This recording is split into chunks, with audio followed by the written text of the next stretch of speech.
Good evening and welcome to the Business Day. I'm Vashan Brown. The Bank of Jamaica has intervened in the foreign exchange market for a third consecutive trading day. The central bank offered $15 million to 7 banks and 2 cambios today at a settlement price of $146.62. That increased its trading injection over the past 2 months to $125 million.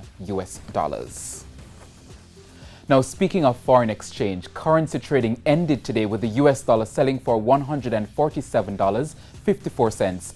The Canadian sold for $112.77. The pound closed at $194.29, while the euro is going for $176.58. Major cruise line Carnival Corporation is urging Caribbean leaders to find consensus on COVID-19 protocols.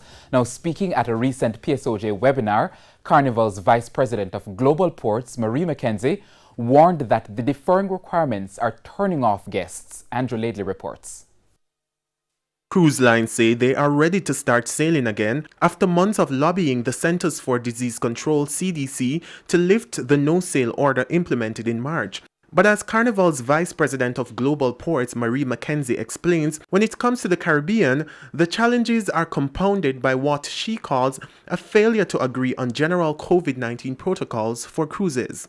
Imagine a cruise with multiple destinations that we're going into on one itinerary, and every destination has a different set of requirements that we have to communicate to guests, that we have to follow, that we must meet. It would really be helpful if we had a good understanding of some sort of unified approach to guidelines. If we could even get 80% there, it would be very helpful for us to operate in the region. She says the CDC has updated its no-sail order to a conditional sail order, allowing the corporation to sail after satisfying certain crucial requirements.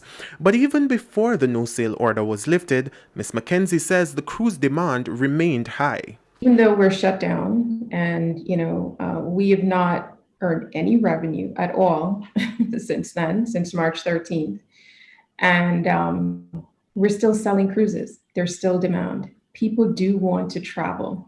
And in fact, yesterday when they announced the vaccine, the market responded very favorably to cruise, because the idea that we could start cruising again, people respond.